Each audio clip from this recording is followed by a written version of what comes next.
राम राम। पढ़ाई का और नींद का एकदम हस्बैंड वाइफ वाला रिश्ता है कि मतलब एक जहाँ जाएंगे दूसरा तो साथ आ ही जाएगा। भले कितना भी पंगा हो एक दूसरे के पीछे, लेकिन रहेंगे साथ में ही। तो पढ़ाई और नींद का बड़ा क्लैश होता है यार। बहुत चर्चा होती है इसके ऊपर कि नींद को कैसे रोकें, नींद को कैसे ख़त्म कर दें, ऐसी कौन सी टैबलेट आती है जो नींद ख़त्म करके कंसंट्रेशन पावर बढ़ा देगी। बहुत चीज़ें होती हैं लाइफ में। तो हम तुम लोगों से एक एडवाइस देना चाहते हैं तुम लोगों को। देखो, सबसे पहली बात यह है कि नींद का एक फिक्स टाइमिंग डिसाइड करो। देखो, हमारी बॉडी एक फिक्स पैटर्न में काम करती है। अगर वो तुमने पैटर्न तोड़ दिया तो यकीन मानो फिर तुम्हारा कंसंट्रेशन भी बिगड़ जाएगा।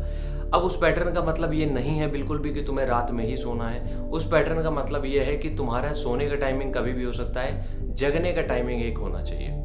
मतलब कि अगर तुम्हें रात में पढ़ने का मन है, रात में पढ़ो, सुबह 4 बजे सो जाओ, 9 बजे उठते हो, लेकिन ये शेड्यूल जो होना चाहिए वो डेली का होना चाहिए। ये नहीं कि आज तुम 4 बजे सो गए, कल तुम 9 बजे सो गए, फिर तुम 12 बजे सो गए। इससे जो बॉडी का पैटर्न बिगड़ रहा है, इससे कॉन्सेंट्रेशन लेवल तुम्हारा बिल्कुल शून्य हो जाएगा और तुम्हारी पढ़ाई तो बिल्कुल ध्वस्त हो जाएगी। तो इस वजह से सबसे पहली चीज़ तो ये है कि जो स्लीपिंग का पैटर्न है वो एक सेम होना चाहिए हर एक दिन, पहली चीज़। दूसरी चीज़, कितने घंटे सोना चाहिए जब भी हमें पढ़ाई करनी है, इसके बारे में कोई कुछ कहीं लिखा हुआ नहीं है। होता क्या है कि हम अपने फटीक को मेंटेन करते हैं। क्या होता है कि अगर मान लो आज तुम्हारी नींद 7 घंटे में पूरी हो रही है, तो हम एनी हाउ कुछ कोशिश करके इस 1 घंटे को कम करेंगे। कोशिश ये करेंगे कि हम 6 घंटे की नींद में ही पर्याप्त नींद ले लें। उसके लिए डीप स्लीप होनी चाहिए। 6 घंटे की नींद भी डीप स्लीप, मतलब कि एकदम साउंड स्लीप जो होती है, बिल्कुल कोई डिस्टर्बेंस नहीं, सुकून से हम सो जाएं, दिमाग में कोई दूसरे थॉट ना चल रहे हो, सपने अपने ये सब सारी चीज़ें ना चल रही हो। तो वो 6 घंटे की नींद तुम्हें कैसे भी डिसाइड करनी पड़ेगी कि वो 6 घंटे तुम्हारे इतने इंटेंस होने चाहिए कि उसमें नींद पूरी हो जाए। और वो टाइमिंग के हिसाब से होता है किस समय तुम सो रहे हो। ठीक है। तीसरी चीज़, लोग ये भी बात करते हैं, ठीक है, तीसरी चीज़ ये है कि बहुत से लोग ये डिस्कस करते हैं कि नींद को रोके कैसे।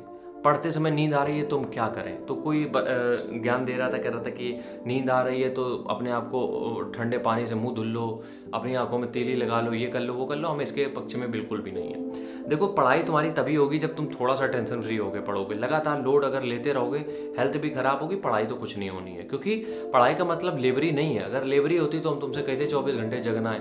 ये लेबरी तो है नहीं, इसमें दिमाग का लेबर यूज़ होगा। और दिमाग के लेबर का मतलब ये है कि दिमाग फ्रेश होना चाहिए और उसके लिए चाहिए नींद।